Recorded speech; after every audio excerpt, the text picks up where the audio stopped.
Now, let's go to the streams. Still Hit go not live. working. Just give it a second, man. I just, Here we go. I just. Here we Okay. go. Here we go. Here we go. We're live. We're live.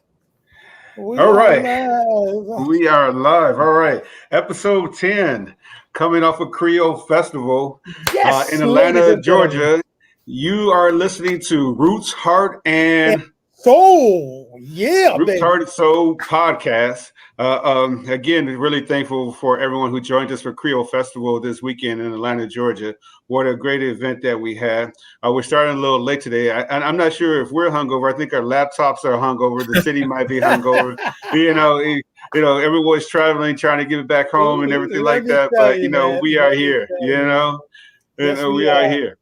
Yes, we So are. on this episode of Roots Heart Soul podcast, Roots Heart Soul podcast based off my book Roots Heart Soul on Heritage Radio Network, we are very, very proud to have. I'm surprised I don't have a suit on, to speak to this distinguished gentleman over here. Yes. Yes, we need to have a suit and tie. Have a dapper Dan's on, But here it is. We have the great Kevin Mitchell here at Roots Heart Soul podcast on Heritage Radio Network. Kevin, welcome to Roots Heart Soul. Thank you. Absolutely. Thank you so much. Welcome, I'm happy to be here. Excited to be here. We are so very honored that you get to do the 10th episode of this podcast. Yes. Wow. This everything is falling into place, I have to say. So we are deeply honored, Kevin, that you could join us on the platform. Thank you. Thank you for having me. We're super excited to have a conversation with you and really listen to all the things that are important about Black culinary. So, ladies and gentlemen, welcome to Roots, Heart, and Soul, and welcome to the distinguished gentleman, Kevin Mitchell. Now, he's got a resume. I know, right? The length of my two arms. Now, you know what I'm saying? Hey, when we get some money, we get some background music, for these resumes that you're raising. But go ahead and tell everybody about Kez's resume, please. Charleston, South Carolina-based culinary historian, author, educator, chef instructor, and program ambassador for the Culinary Institute, not only of Charleston, but an adjunct lecturing instructor for the Culinary Institute of America. Co-author of Taste of the State, South Carolina's Signature Foods, Recipes and Their Stories, and Taste the State, Georgia, Distinctive Foods and Stories from Where Eating Local Began. Chef Kevin is on the board of multiple organizations, including a national board member of Slow Foods, member of the Southern Foodways Alliance, Culinary Institute of America Diversity Board, and board member of Carolina Gold Rice Foundation. Chef Kevin Mitchell is most recognizable and accomplished chef as both an instructor and culinary historian and scholar for historical foodways of the American South. He works tirelessly to preserve Southern ingredients and champions the historical significance of African Americans in the culinary arts. I'm going to stop right there, and we're going to dive right into this conversation. Yes, let's do it. Let's do it. Go ahead, Stephan. I'll let you have the floor. I know you guys are. Know each other. No, listen. It's not only that you guys know each other, but the amazing accomplishment that both of you have, and especially as champions of Black culinary foodways, is extremely important. So I'm going to let you have the floor and start the conversation. Well, you know me, I dive right in anyway, because one thing. Well, first of all, before I talk, to everyone or ask Kev, questions. I have to say that years ago, Kevin said something to me about culinary teachers. He said some people say, if you cook, you're a chef, and if you can't cook, you teach. I'd be remiss to say that he's probably the full opposite. He's a cook that teaches. and I don't care what kind of kitchen he's in. I've cooked next to him, besides him. I sat down, and eaten his food and things like that. So I think he's removed that moniker, that no longer, can we just say that people who can't cook are just become teachers? I mean, Kevin has blazed the way, for that. But let's get right into it, Kevin. So, the scholar, scholar is always in your moniker, that we hear, and I really want to understand. What we want the people to understand is what makes you a scholar of the food ways that you represent so very well. Well, I took on the chef scholar moniker back in 2016 when I left the Culinary Institute of Charleston to pursue my master's degree at the University of Mississippi in Southern Studies, right? And Southern Studies is the umbrella program for anyone that wants to study distinct avenues of the South. So if you're interested in Southern music or the blues, that's the program for you. For me, of course, it was Southern food and getting involved in Southern Foodways, the Southern Foodways Alliance, that kind of led me to take on and kind of just leave my life here in Charleston, pack up my whole apartment at the time, and move to Oxford, Mississippi for 2 years and become a student again, where I'm in a classroom, not teaching, but I'm a student, and I'm not cooking or learning about or doing the physical act of cooking in class, but really learning the background history of where our food comes from. And for me, that started back in 2014 when I was approached by my co-author David Shields, who gave me the story of Nat Fuller. And Nat Fuller was a formerly enslaved chef who went on to become one of the greatest Black caterers in the city of Charleston. And David brought me the story, and he's most famous for hosting a dinner here in Charleston in 1865, right after the Civil War, where Blacks and whites broke bread in the same room at the same time. So what we were able to do was reenact or recreate that dinner 150 years later. Wow. And learning about who Nat Fuller was and why he's so important to the culinary landscape of Charleston really kind of opened up this rabbit hole, this chasm for me to really dig deeper, to really find out who were these other people that laid the foundation for chefs like ourselves, chefs like Joe Randall and Patrick Clark as we move on through history. And after doing that dinner, I'd spoken with John T. Edge from SFA, and I was like, hey, I want to go back to school. And I was in a program for education. I was getting my master's in education, and most people laugh at me because as an educator, that program did not really appeal to me. Like, I was in the program, I was doing really well, but it did not appeal to my heart. It did not appeal to, me wanting to find out who I am, who I was as a chef.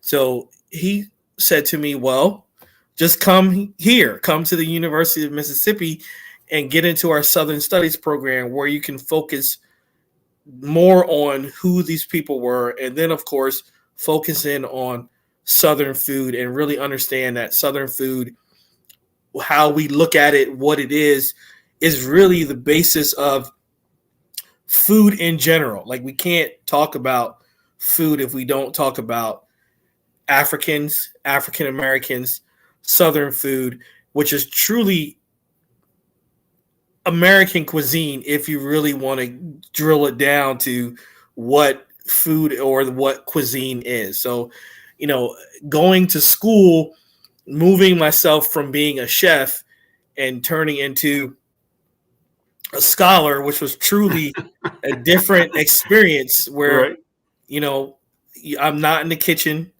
I'm reading Did you 3 books a week. did I'm you writing lose papers, huh? did you lose your legs after that? I mean, did you your legs after 2 years of being down there? Did you lose No, your sea legs no, getting back in not the really. kitchen? I was able to still keep involved in Okay. food, and of course, SFA does the symposium every Hmm. fall, so I was able to work with chefs who were coming in, to be involved in symposium. So it still kept me in, and of course, I cooked a lot at home in my apartment. Right. Still try to keep my feet in the action. I got one more quick follow-up question, Stefan, and then I'll let you go. I just want to understand what the Nat Fuller, that you're talking about, and in the terms of saying that he was a catering and everything like that. But in 1865, was that considered being a chef, or was it considered domestic labor? How was it received, from the public standpoint? Whereas now we use the term chef, we throw it all around and everything like that. But I Yeah, think it might have been a little bit more distinguished at that time. But yeah. can He you was clarify that for everyone, please? he was considered a chef, but more so he was considered a caterer because he catered functions of through Charleston Elite. So Mm-hmm. Charleston Elite groups, the medical societies, and so on and so forth. If they were having a function, a banquet, a party, Nat Fuller was the guy to go to.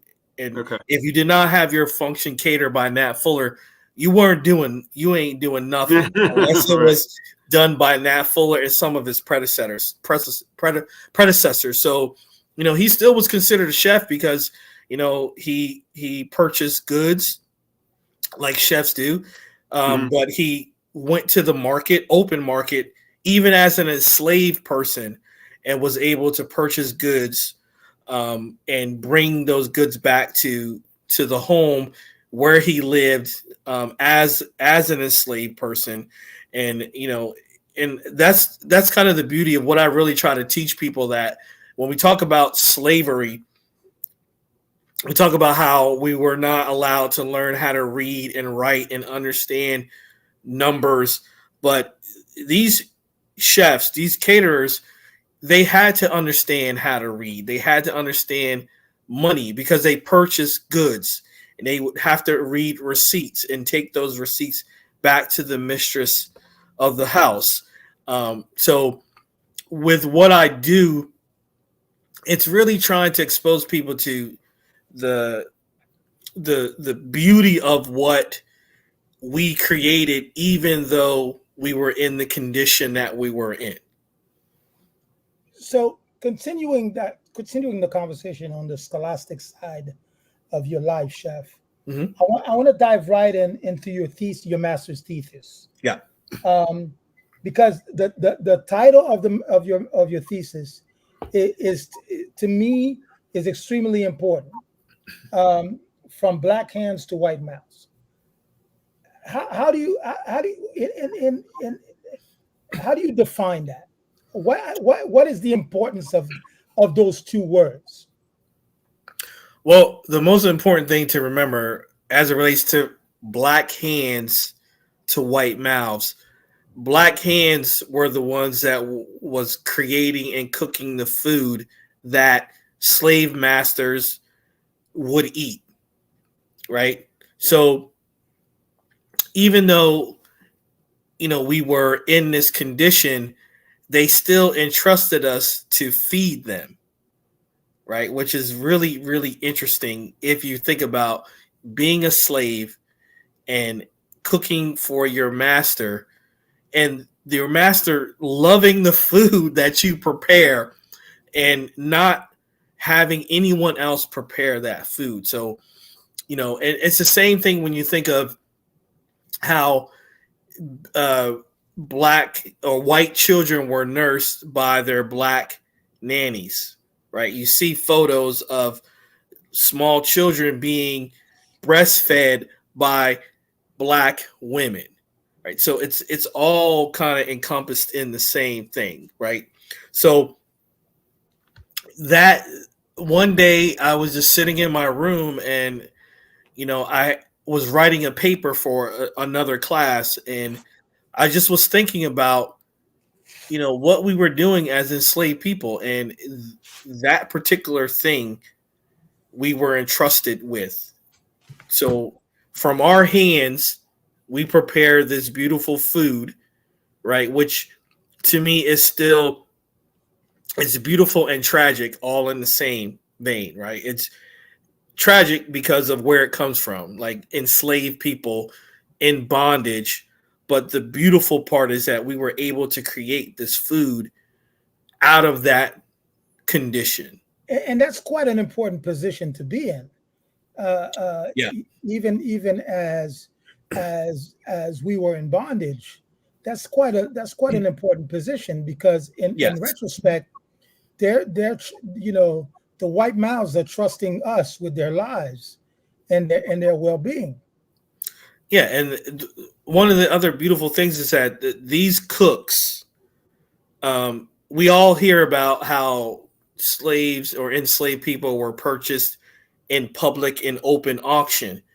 These cooks were purchased through basically one ads in the newspaper. So if I was a slave master or slave owner and I wanted a French cook or a pastry cook or just a cook, I can go to my newspaper and look at ads for the sale of these people based on the skill in which they possessed.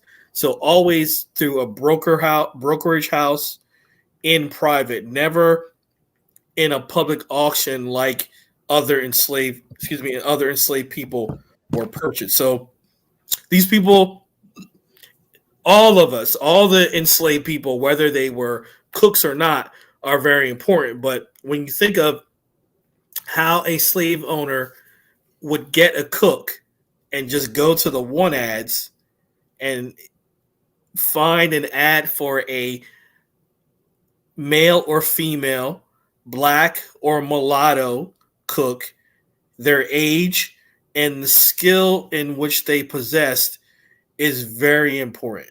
Wow. So just a quick question though, understanding. Let me remind her it's a Roots Heart Soul podcast, Heritage Radio Network. We're a little bit at 15 after the hour here, but I just want to make sure that we are understanding that you're saying that at these slave auctions and things like so, that the cooks were uh, purchased there, as slaves, during that important time. But also there seemed to be some colorism and classism that went along with that Yes. too. Mhm. Certain foods were produced by certain people based off their color and not necessarily off the skill set. There was a perception of what a cook could be at that point in time as well. Yeah. Is kind of what you're saying? Yeah. And also based on their specific skill. So if you were a French cook, you had a certain skill. If you were a pastry cook, you had a certain skill.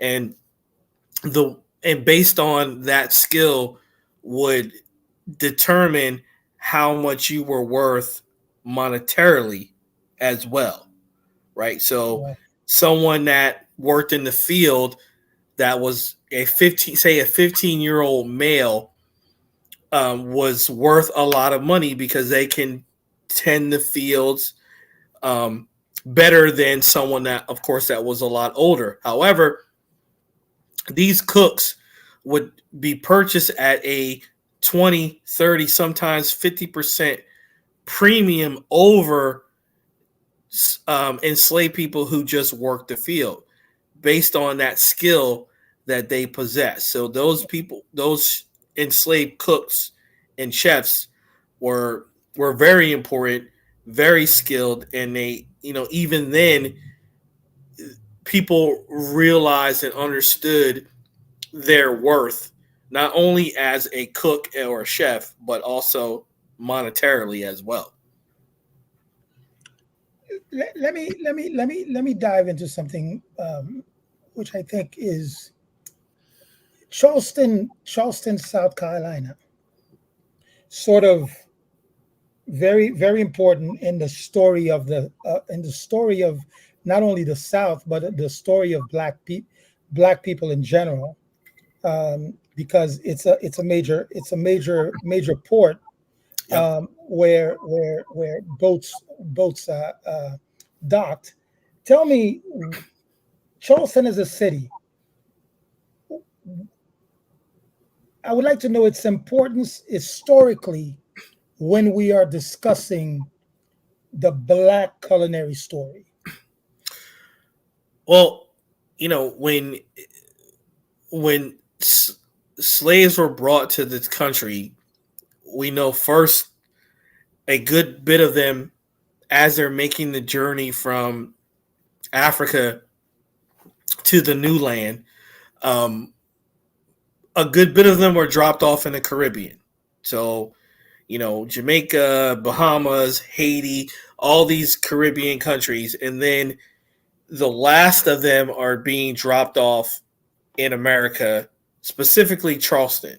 And the one thing people need to understand that there are about 50% people or 50% of Black people in this country can trace their heritage to people that were brought here specifically to Charleston, right off of Gadsden's Wharf. So most people, when you have to come to Charleston to visit the International African American Museum that just opened about a year or two ago, to really understand that space where that museum is where most Africans were brought to this country.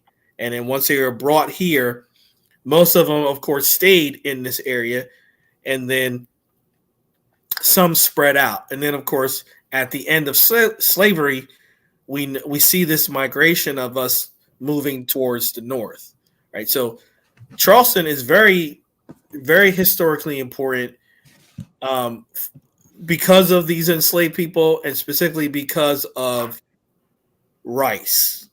But Kev, let me ask this question. As a person, and I can openly admit maybe I'm coming at the wrong time of the year. For this. A lot of times I come down there as Charleston wanted food, or the other festivities happening. But historic as it is, unless we talk to people like you or BJ Dennis and go into the neighborhoods, when we go into Charleston proper, we don't feel that there's a history of this. When I see the cruise ships at the port, the rich history of what took place prior to that. Is it a conscious decision to be erased? And you, as an ambassador of Charleston and Carolinas, you could probably speak on that better than us, because I think you give us both sides of the equation. But as a tourist, I don't necessarily understand, how many slaves actually went to that area.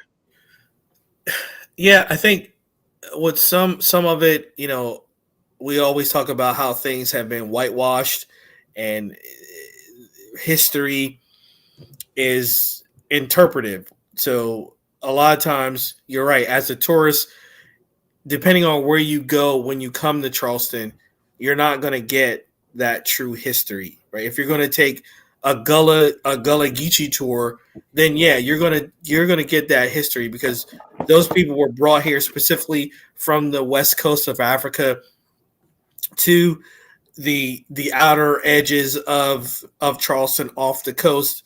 And fortunately, some of that, or some of those traditions and those people still exist.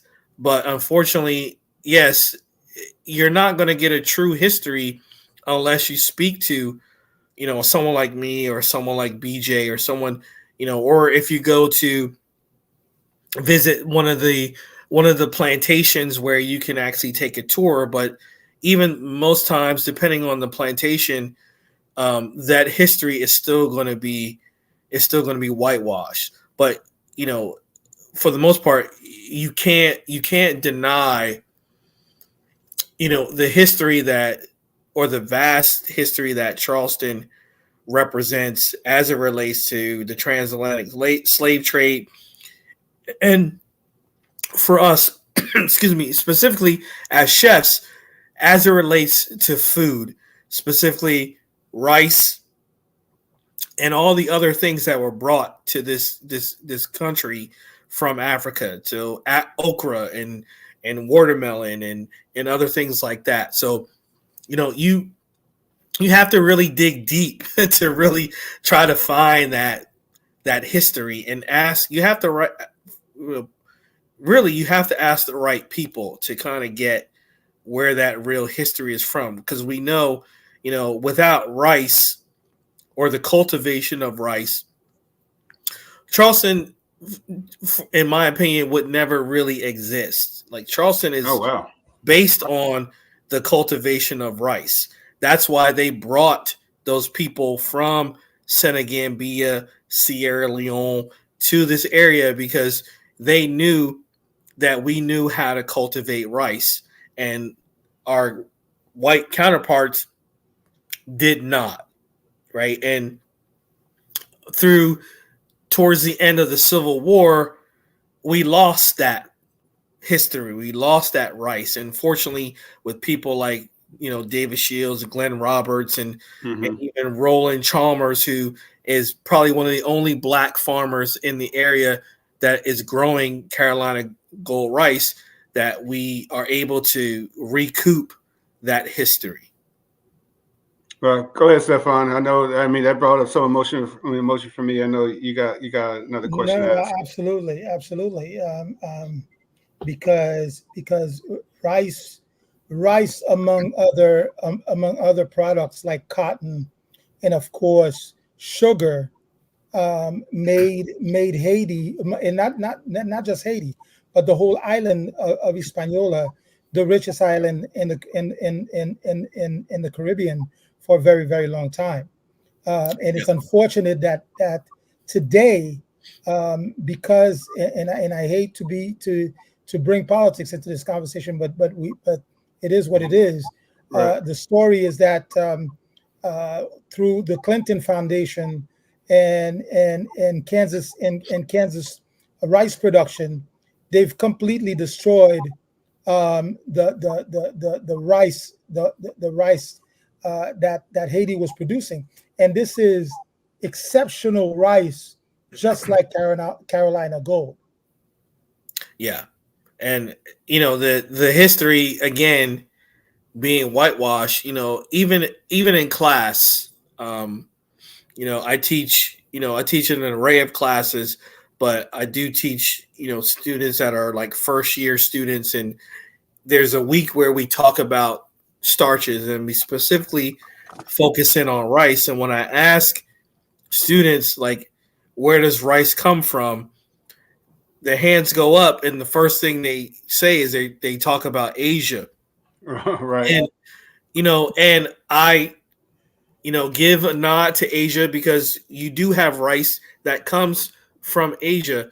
However, we forget, or we don't realize or understand that there are numerous strands of rice that have come to us from the Caribbean, from Africa, that have made Africa made specifically Charleston important. At one point, and I got this from Glenn Roberts from Anson Mills, at one point you can go into outer space as an astronaut and look down on Earth and see well over 1,000 rice growing areas on this planet. Wow. And we've lost that. And that's why it's important for me to do the work that I do, to get people to understand that things like rice and Sea Island red peas and Bene seeds and things like that, we don't lose that history, because that is the history of who we are as Black people. We're almost 30 minutes after our Roots Heart Soul podcast, Heritage Radio Network. Chef Todd Richards, of course, co-host Chef Stephan, here with Kevin Mitchell. And we just had a whole history of Charleston and the rice culture and things like that. And one thing that, that I'm really, fascinated about in this discussion with Kevin, and he's talking about rice and Sea Island red peas and things like that. As chefs, though, not only do I think we lost, the culture in cultivating these items, I think we also lost flavor. I believe that our palates in our community has been, watered down and almost what you said, whitewashed, not to have that diverse palette of things that we have. Here in Atlanta, we just had Creole Festival this weekend. All the great chefs from around, the diaspora came through, and we were talking about Atlanta's food scene. And Atlanta's food scene, we are saying it's good, it's great. However, we don't go to the places where everyone is serving lamb chops, mac and cheese, and lemon pepper wings. We just don't do that. That just ain't our thing, even though it's profitable. So how can we take this story that you're talking about and reintroduce these wonderful foodways back into our community so that our palate can open up even further, so we can get back to Sea Island red peas and things like that? Well, I mean, it takes people like us to like preach the gospel of like where these ingredients come from. We have to reach out to the farmers, the producers who may have heirloom seeds that can be replanted right in the ground to bring these things back. And one of the projects that I'm working on is it's a television show that will reintroduce a lot of those things back into the culinary landscape. And you said it very well by saying the flavor, right? The flavor of Southern cuisine has been lost, right? And what is really important is for us to go back to searching out those heirloom ingredients. So with the television show that we're working with PBS called The Savors of Flavor, what David and I are doing, we are traveling through the South and we are looking for those ingredients that made Southern food what it was. So, for instance, our first episode that is in editing right now, we went to search out the Die House cherry. And the Die House cherry was a very famous cherry that was grown in the South hundreds of years ago. And we were able to locate one of the last living trees of this cherry. This cherry is a sour cherry that was specifically made for pies, right? Wow. So it's going to take. I need 10 pounds. I need 10 pounds right away. Go ahead. Do with your story. I need 10 pounds right away. So, let's go. Make it 20. Make it 20. Make it 20. It's going to take. It's going to take us to, like, once again, preach the gospel to convince chefs to want to get these products in their restaurants and of course, serve them on their menu. So, the next episode when we go out to film, we're actually coming to Georgia and we're going to focus on a variety of okra that was grown specifically for the leaves. And the leaves are cooked just like we would cook collard greens. Oh, wow. Right? And this particular variety comes to us from West Africa. We do believe there's a gentleman in Milledgeville who is growing this particular type of okra. And we're going to go out and we're going to find it and I'm going to cook with it. And the hope of the television show is when we find an ingredient, we encourage people to reach out to the farmers, to the producers, to say, hey, I want this. Please grow this. I will purchase it if you grow it. And that's really, what it's going to take. It's going to take, for us to get back into the old almanacs and do the research and find out what the true flavors were of Southern cuisine. If you grow okra leaves that we could cook like collards and sour cherry, I mean, I know Stephan. I can speak for him on this one. I mean, we will be in the kitchen. That's 21 course tasting me right away. Let's go. I mean, Absolutely. that's the we're going 3 star Michelin. Go ahead, Stephan. Kevin, when I graduated culinary school, the one thing that was left to me as a gift is that one of my professors told me, Stephan, if if you do anything in your career worth having a discussion about, um, no matter how many accolades and no matter how many things you've accomplished, one of the things that you need to make sure you do is to pass on the knowledge to someone else.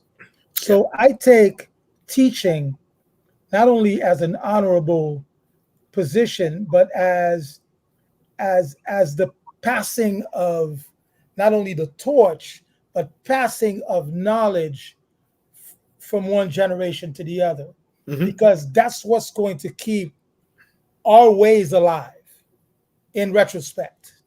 Yeah. Now, for you who has been at the Charleston Culinary Institute and also the Culinary Institute of America as an adjunct professor, how do you take that position in terms of Black culinarians to make sure that our story continues to be told, but also our foodways stays in existence? Well, first thing, I mean, I take that position very seriously. I know, I'm at a point in that student's career where they're just coming in and they're interested in food and they want to be a chef and they want to, be on Top Chef and Hell's Kitchen and all these other television shows. And, I'm very honest. I break it down. I may hurt some feelings sometimes in the classroom, but I'm very open and very honest to say, hey, first of all, let's forget about the TV stuff and understand that, this profession, this is something serious. We don't play around with it. And, in my classes specifically, I go off the cuff. I'm not always one to go and just do what, the curriculum states I should teach them. I just teach them what I feel that they need to know as a young culinarian. And hopefully what I'm showing them is something that they take to the restaurants where they work, to the chefs where they work. And, specifically in some of the beginning classes, like today, I teach basically a fundamentals class. So it's a class where students are really trying to understand about culinary. Like, this is where they're learning the basic knife skills. They're learning, like today we did the basic soups and sauce making. So we break it down. We talk about the mother sauces and things like that. But what I also do is I assign each one of those students a chef to research. Okay. And what I do, and they don't really catch on a lot, but I have a good mix of Black and white students. And for me, the white students, I always assign them a Black chef. Oh, you're doing the Miyagi moments over here for these kids. Forgive me if I'm wrong, but like today, I assigned students Patrick Clark, Edna Lewis, Joe Randall, Daryl Evans, people like that who are very important in what we do as chefs, so they understand who these people are. So once again, it's very serious for me. It's an honor to be able to do that. And when a student, white or Black, when their eyes light up and that light bulb goes off and they really understand what I'm trying to teach them, whether it's about rice, whether it's about why someone like Patrick Clark is important to what we do, that is what does it for me, right? And when they come back to me and say, Chef, I appreciate you taking me down that path and showing me what's most important. Like the Top Chef and the Hell's Kitchen and all these other competitions, that's entertainment. I watch those shows. I love them. I tell my students that all the time. But So go ahead. no. So Kevin, one of the things that happened to me is that in 2010, right before Haiti's devastating earthquake, I went back to Haiti. I moved back to Haiti with some very important intentions. And when I walked into the culinary schools and saw the curriculum, the teaching that they were receiving, the students were receiving, was about French cooking and Yeah. French this and French pastry and nothing, absolutely nothing about Haitian foodways, almost like it was unimportant. And I had to push the envelope to say, what are you guys doing? Yeah, and I think what needs to happen is, culinary schools across the country, they need to embrace, the food of the Caribbean, the food of Africa. They need to incorporate it into their curriculum, which is something I've been trying to do at the Culinary Institute of Charleston. I've created a class on Southern food and getting students to understand that Southern food is more than, what we may think of, macaroni and cheese and fried chicken, and getting them to understand that Southern food is regional, right? Right. Just like Caribbean food could be regional, African food is regional, and getting them, my administrators, to know that this is important. And unfortunately, through culinary school, we go through this very Eurocentric view of what food is. Like we put French cuisine, Spanish cuisine, and German, and all these other types of cuisine on this pedestal. Hey, I love French cuisine. That's how I was trained, right? But it's important for me to let them know that Caribbean food, Haitian food, whatever, African food needs to be placed on the same pedestal, because you can't talk about food unless you talk about Black people. And that's where I think people are missing. They're missing the boat, because Black people, we were cooking the food. We're cooking French food, right? Back when Escoffier was the chef, people don't understand that Escoffier had Black people working in his kitchen. The chefs that come from France during the 80s, during the big power lunch phase, that were running these restaurants, who were their cooks? Black cooks. Who were the dishwashers? Black people. So they have to make that connection, and a lot of times they don't. And it takes us as chefs, Black chefs, to just keep, beating down the doors to say, hey, our food is just as important as French food, because some of the food is still the same, right? It's still the same, but I have a question, or maybe a different, not a difference. I don't want to use that term. I just saying that when we look at things like mac and cheese and fried chicken and collard greens, those dishes, it takes great skill to cook fried chicken. It takes great skill to cook mac and cheese, to take a noodle, prior cook it, mix it with, cream and egg and cheese, bake it, and then still have the noodle have texture. Not only that, to make sure that the water is salted. that these techniques are not, just something you do because you have pinch of this or pinch of that, or you have some godly soulful gift from the heavens above that gave you this distinct Yeah. ways of just looking at the pot and making the water boil. You know, that these techniques are sound that we are cooking. That we're doing to wash collard greens clean is a skill by itself. And how do we ensure that it gets equal footing in the world of cooking?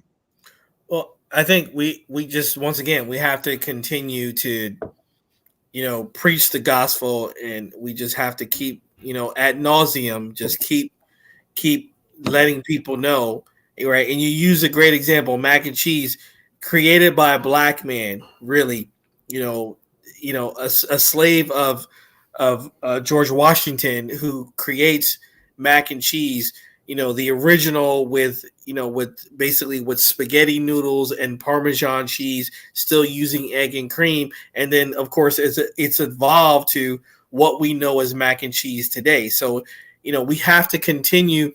Wait, hold on. Wait. You can't just gloss over that. You can't just gloss over that. You can't just gloss over that because I know I was working at Chef Evans' kitchen. He had us making that krugel, and that krugel was exactly okay. So slow down for a second, and say this origin of mac and cheese again. And I'm glad you're doing that because there is a misconception. Somehow, I'm going to get a little more whiskey on this one. Go ahead, Stephan. There's a misconception that the That's French, right. I got mine too. That the French created macaroni au gratin. No, you're right. It is a huge misconception. Hercules Posey, who was a slave to George Washington, creates mac and cheese. We have someone like James Hemings, who was Thomas Jefferson's slave, who he sent to France to learn how to cook French food and comes back to America. So that's where the problem is, because we have these misconceptions and people don't read or research where things really come from. And that goes back to things being whitewashed. And that goes back to us not really getting the due or the credit that we deserve. And someone like me and other people like yourselves, it's important that we just keep saying, hey, I know you think this came from France or this came from this person, but no, sir, no, ma'am, this is where it really comes from.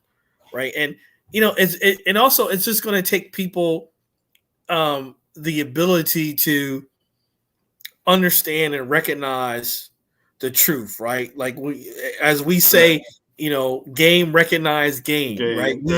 We have to, our counterparts have to, just be able to understand that, hey, they don't hold the market on everything. Like things we've created that you have taken from us or you have appropriated from us, right? Just give us and I think that's what's most important.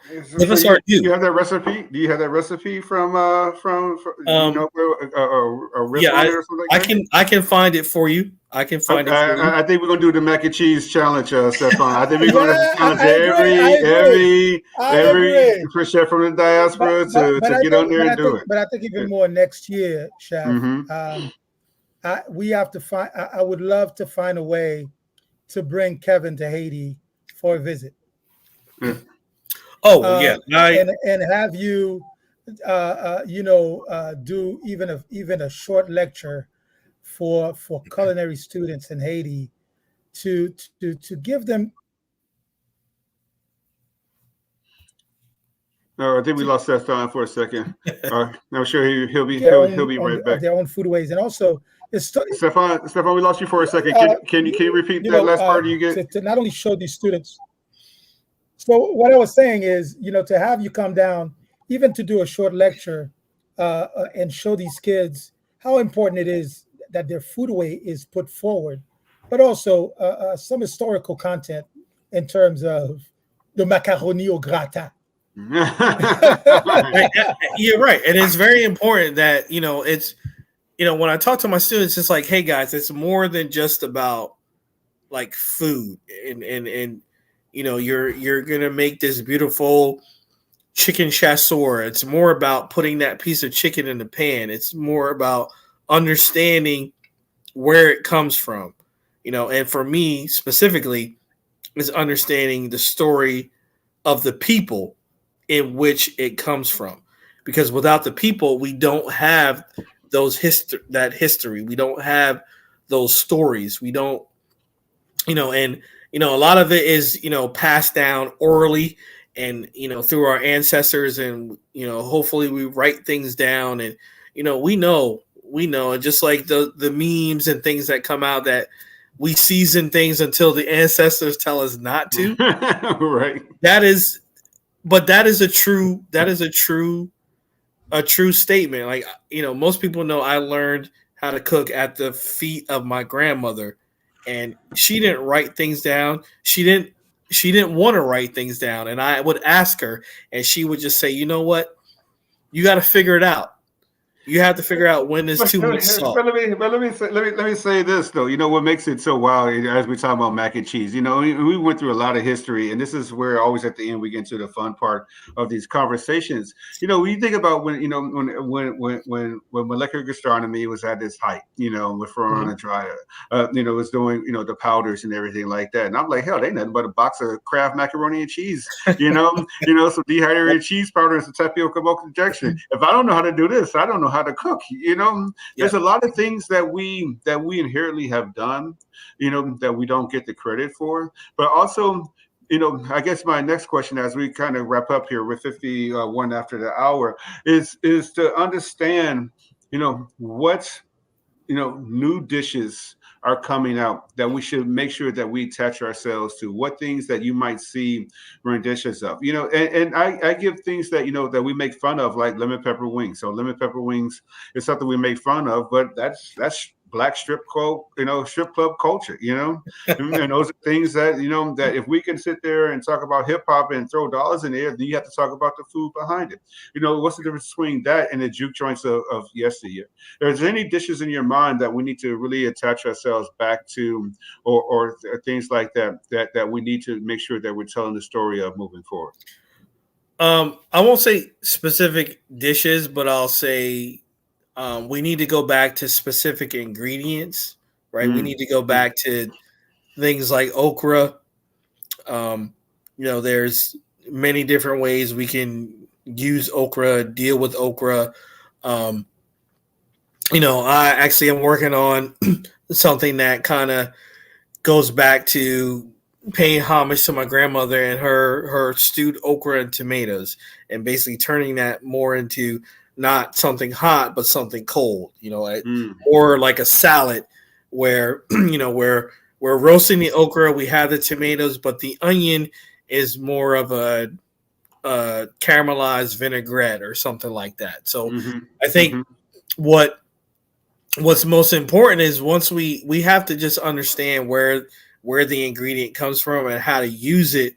Once we understand how to use it, we can take it to another level. And you're right, Kraft macaroni and cheese, you're using cheese powder or tapioca, maltodextrin, and I think it's it's up to us to understand how to use those techniques and those chemicals, because we've been doing it for years. Like sauce and gravy really are one and the same thing, and I learned that lesson when I went off to culinary school.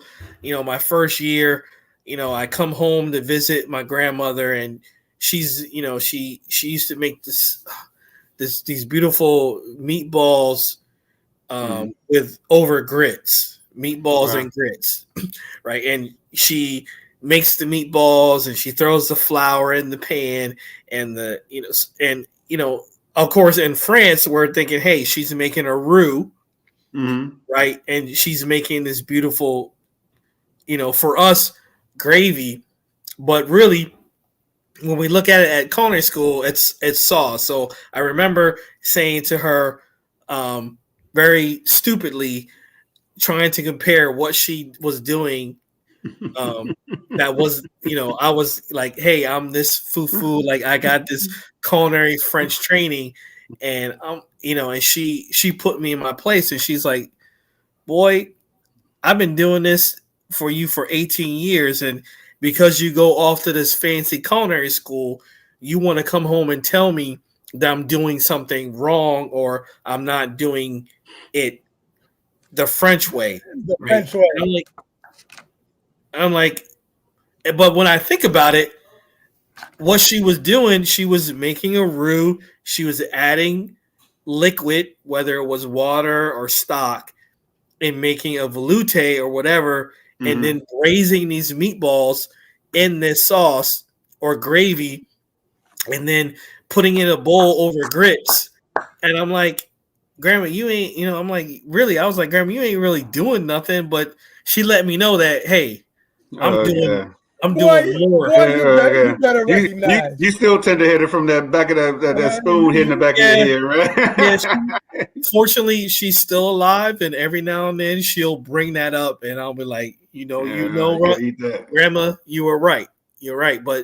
And that's the thing. Like when we go to culinary school, we're really relearning what we do at home every day.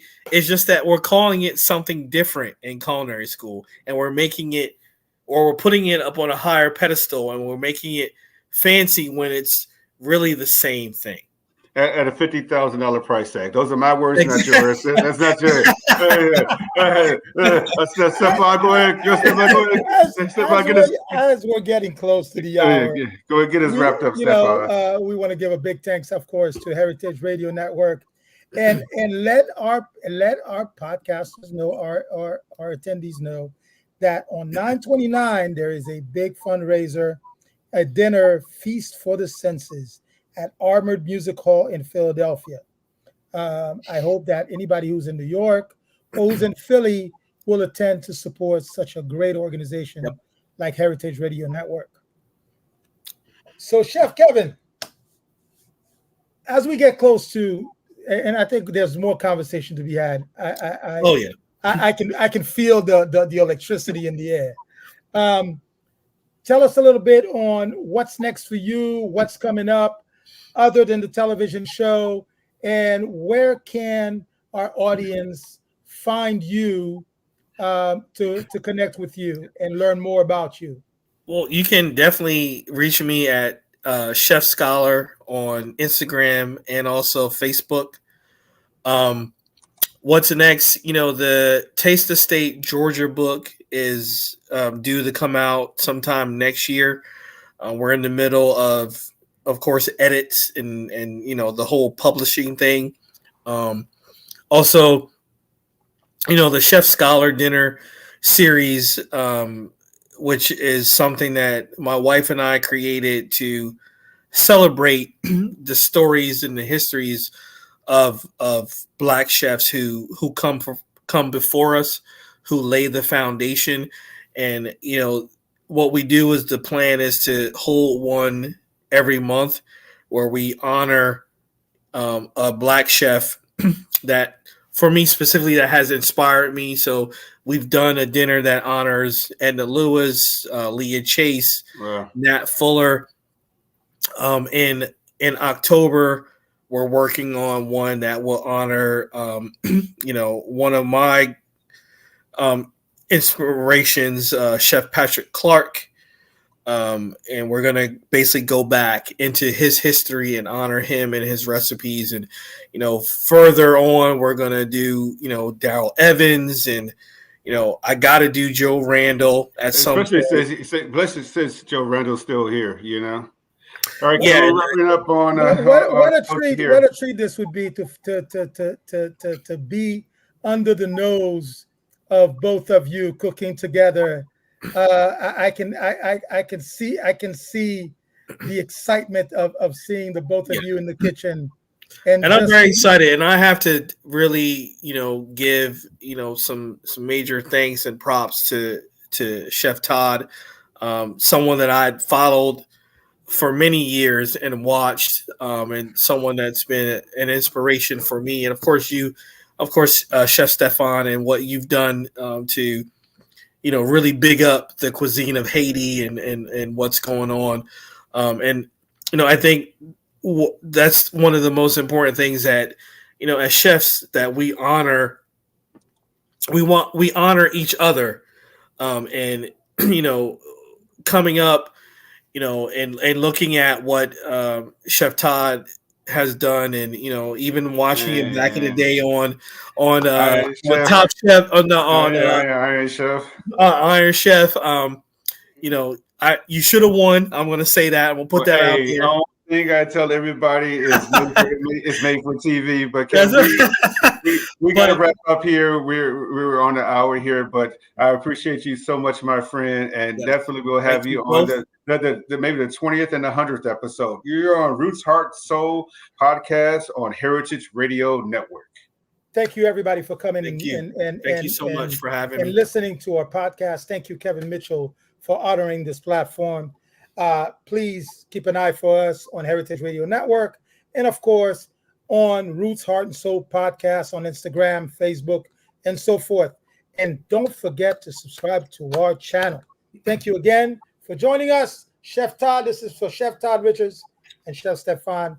We bid you good night. Thank you.